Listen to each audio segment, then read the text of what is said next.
Et si la douleur du passé n'était pas là pour nous détruire, mais pour nous apprendre quelque chose sur nous-mêmes? Nous avons tous des blessures, des mots qui ont fait mal, des abandons, des échecs, ou des moments que l'on aurait voulu effacer. Mais plus on fuit cette douleur, plus elle se répète dans nos relations, dans nos choix, dans notre corps. Aujourd'hui, je veux te parler de comment comprendre la douleur du passé. Et surtout comment t'en libérer consciemment, sans la nier, sans la combattre. 1. Comprendre la douleur du passé. La douleur du passé n'est pas simplement un souvenir que l'on garde dans la tête, c'est une expérience émotionnelle qui continue de vivre en nous tant qu'elle n'a pas été comprise et intégrée. Elle naît souvent à un moment où nous n'avions ni les mots, ni la maturité, ni le soutien nécessaire pour faire face à ce que nous vivions. Alors l'émotion s'est figée. Elle s'est inscrite dans le corps, dans la mémoire, dans les réactions automatiques.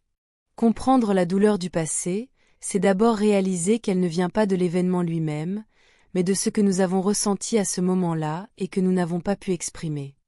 C'est une tristesse retenue, une colère étouffée, une peur ignorée. Avec le temps, cette douleur cherche à se manifester autrement, à travers des schémas répétitifs, des relations difficiles, une hypersensibilité ou un sentiment de vide intérieur.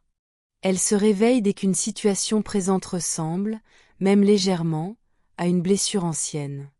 Et sans le savoir, nous réagissons avec les émotions d'hier face aux réalités d'aujourd'hui. Comprendre cette douleur, ce n'est pas se replonger dans le passé pour souffrir davantage, mais reconnaître que quelque chose en nous demande encore à être entendu. C'est accepter que notre système intérieur a fait de son mieux pour survivre. La douleur du passé n'est donc pas une faiblesse, mais la trace d'un moment où nous avons été vulnérables. En la comprenant, nous cessons de nous juger, et nous commençons à nous observer avec plus de compassion. Cette compréhension est la première étape de la libération, car on ne peut pas guérir ce que l'on refuse de regarder. 2. Pourquoi on s'accroche à cette douleur? On s'accroche à la douleur du passé non pas parce qu'on aime souffrir, mais parce qu'elle est devenue familière. Elle fait partie de notre histoire, de notre identité, parfois même de la façon dont on se définit face au monde. Inconsciemment, cette douleur nous donne un repère, elle explique nos peurs, nos réactions, nos limites. Lâcher la douleur peut alors provoquer une forme de vertige intérieur, comme si l'on perdait une partie de soi. Il y a aussi la peur que se libérer signifie minimiser ce que l'on a vécu, comme si reconnaître la paix revenait à nier la gravité de la blessure. Pour certains, la douleur devient une protection. Elle empêche de faire confiance, d'aimer pleinement, de s'ouvrir à nouveau au risque d'être blessé. Elle agit comme une armure, lourde mais rassurante.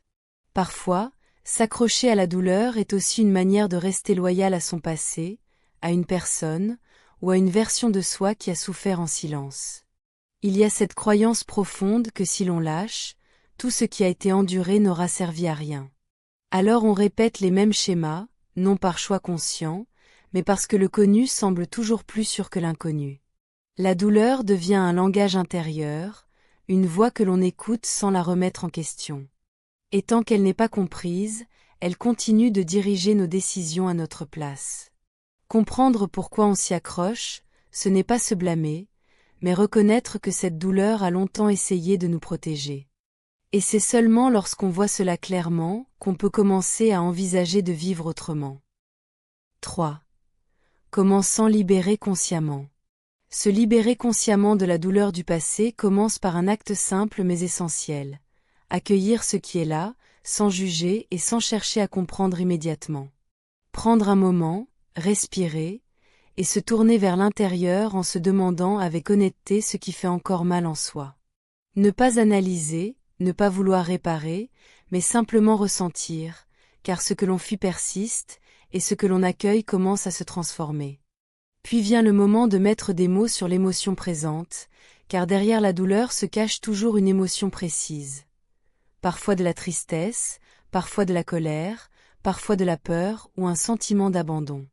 Nommer l'émotion, c'est déjà reprendre du pouvoir sur elle, c'est lui donner une place consciente plutôt que de la laisser agir dans l'ombre. Ensuite, il est important de faire une distinction claire entre le passé et le présent, de se rappeler avec douceur que ce que l'on a vécu est réel et légitime, mais que l'on n'est plus la personne que l'on était à ce moment-là.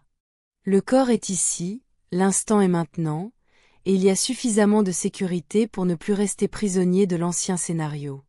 Enfin, se libérer consciemment signifie faire un choix intérieur, non pas dans la force ou la précipitation, mais avec une intention calme et sincère. Choisir de ne plus laisser cette douleur diriger sa vie.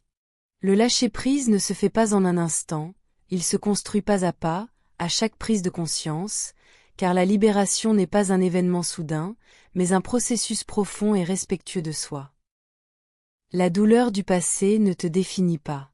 Elle a traversé ta vie, elle a laissé des traces, des émotions, des souvenirs, mais elle n'est pas ce que tu es au plus profond de toi. Tu n'es pas ta blessure, tu n'es pas ce qui t'a fait souffrir, tu es celui ou celle qui a continué à avancer, parfois sans comprendre, parfois en silence, mais toujours avec une force intérieure présente. Chaque expérience difficile t'a marqué, mais aucune n'a le pouvoir de t'enfermer pour toujours. La conscience que tu développes aujourd'hui est déjà une forme de guérison, car voir sa douleur, l'accueillir et la comprendre est un acte profondément transformateur. À chaque instant où tu choisis d'observer plutôt que de fuir, de ressentir plutôt que de nier, tu te rapproches un peu plus de ta liberté intérieure. Le chemin de la guérison ne demande pas l'oubli, ni l'effacement du passé, mais une présence sincère à ce qui est là maintenant. Et dans cet instant présent, tu peux te rappeler que tu es vivant, que tu es en sécurité, et que pas à pas, avec douceur et bienveillance envers toi-même, tu reviens à ton essence et à ta paix intérieure. Si cette vidéo a résonné en toi, si certaines paroles ont touché quelque chose de sensible ou de vrai à l'intérieur, prends un instant pour honorer ce que tu ressens. Tu peux soutenir ce contenu en aimant la vidéo, non pas comme un simple geste automatique, mais comme une façon de dire oui à ton propre chemin de conscience. N'hésite pas à la partager avec une personne qui traverse peut-être une période difficile, quelqu'un qui a besoin d'entendre qu'il n'est pas seul et que la guérison est possible. Le partage crée du lien, et parfois une seule vidéo peut ouvrir une porte intérieure là où les mots manquaient. Je t'invite aussi à t'exprimer en commentaire, si tu en ressens l'élan, et à te poser cette question avec honnêteté. Quelle blessure es-tu prête à commencer à libérer aujourd'hui, même doucement, même imparfaitement? Mettre des mots est déjà un premier pas, et chaque témoignage peut devenir un miroir ou un soutien pour quelqu'un d'autre.